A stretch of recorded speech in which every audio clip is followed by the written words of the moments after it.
আসসালামু আলাইকুম, সবাইকে আমার ভিডিওটি দেখার স্বাগত জানাচ্ছি আমার চ্যানেলে। সকাল সকাল আমি কালাই রুটি আর ধনেপাতা ভর্তা করে নিয়েছিলাম, সেগুলো দিয়ে সকালের নাস্তাটা সেরে নিয়েছি। তারপরে আমার আব্বু অনেক বাজার করে নিয়ে এসেছিলো, শাক সবজি মাছ মাংস সমস্ত কিছু গুছিয়ে নিয়ে কেটে ধুয়ে তারপরে রান্নাঘরে চলে এসেছি। তো প্রথমে আমি রান্না করব গরুর গোশত, নতুন আলু দিয়ে, সেটা আবার। তারপরে আমি রান্না করব ফুলকপি আলুর ভাজা। সেজন্য প্রথমে আমি মাংসগুলোকে সব মশলা দিয়ে মাখিয়ে নিয়েছিলাম, তারপরে রান্নাটা শুরু করেছি।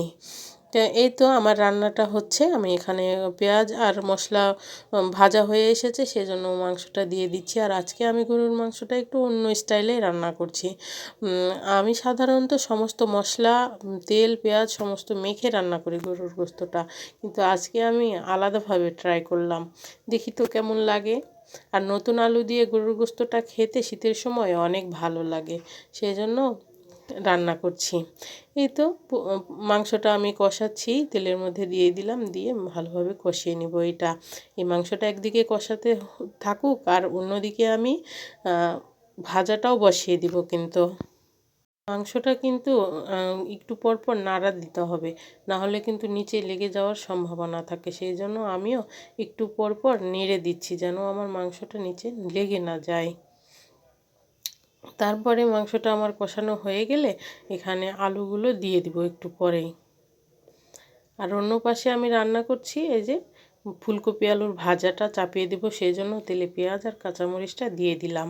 তারপরে একটু ভাজা হলেই আমি এখানে ওই ধুয়ে রেডি করে রেখেছিলাম ফুলকপি আর আলুটা, সেটাও দিয়ে দেব। আর এই শীতের সময় ফুলকপি আলুর ভাজাটা খেতে আমার অনেক ভালো লাগে। আমাদের বাসাতে ফুলকপি রান্নার চেয়ে ভাজিটা খেতেই বেশি পছন্দ করে সবাই, সেই জন্য এইভাবে ভাজিটা করে নিচ্ছি। এই তো আমি এখন ভাজিটা বসিয়ে দিলাম, আর এটা 1-2 মিনিট ঢেকে দিব, খালি আলুটা সিদ্ধ হওয়া পর্যন্ত। তারপরে আমি না ঢাকা দিয়েই এটা আমি ভাজিটা করে নেব। আর এইভাবে ফুলকপির ভাজাটা করলে কিন্তু অসাধারণ লাগে খেতে। আর এই তো আমার ফুলকপিটা সেদ্ধ হয়ে গেছে, এখন আমি ঢাকনা না দিয়েই এটা ভেজে নিব, আস্তে আস্তে লাল করে ভেজে নেব। আর এদিকে গোস্তটা আমার কিন্তু কষানো হয়ে গেছে, একটু পরে আমি আলুটা দিয়ে দিব।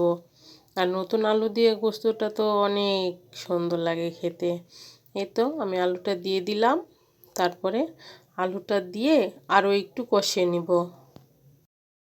তো একটু পর পর কিন্তু গোস্তটা নেড়ে দিতে হবে, আলুটা দিয়ে দিয়ে একটু ভালোভাবে কষিয়ে নিব 2 মিনিট। তারপরে আমি এখানে ঝোলের জন্য পানিটা দিয়ে দিব। এই যে প্রায় হয়ে এসছে আমার কষানোটা, গোস্তটা কষানো হয়ে গেছে, এখন আমি ঝোলের জন্য পানিটা দিয়ে দিব। আর আরেক পাশে যে আমি ফুলকপিটা দিয়েছিলাম সেটাও নেড়ে নিচ্ছি। আর মরিচ এনেছিল, সেগুলো গুঁঠা বেছে রেখে দিচ্ছে। এই যে আমি যেভাবে রাখি ফ্রিজে সংরক্ষণ করি, এভাবে কৌটার নিচে একটা সাদা কাগজ দিয়ে তারপরে মরিচগুলো রাখলে একটা মরিচও নষ্ট হয় না। আর এদিকে কষানো হয়ে গেছে গোস্তটা আমার, আর ওইদিকে আমার রান্নাও হচ্ছে, মরিচ বাছাও হচ্ছে। মরিচটা বেছে এই সুযোগে রেখে দিব ফ্রিজে, তাহলে আমার কাজ কমপ্লিট হয়ে যাবে। আর এই তো আমার গোস্তের ঝোলটা কিন্তু ফুটে উঠেছে, তারপরে গোস্তটা সিদ্ধ হবে, হয়ে গেলে আমি রান্নাটা কমপ্লিট করে ফেলবো। মরিচগুলো বাছা হয়ে গেছে, তারপরে এই যে ভাজিটাও হয়ে গেছে আমার, ফুলকপি আলু ভাজা। এভাবে লাল লাল করে ভেজে নিলে কিন্তু অনেক ভালো লাগে খেতে, একবার ট্রাই করবেন বাসায় অবশ্যই। আর এই যে আমার গোস্তটাও রান্না হয়ে গেছে, একটু জল জল করে রেখেছি যেহেতু আমাদের বাসায় সদস্য অনেক।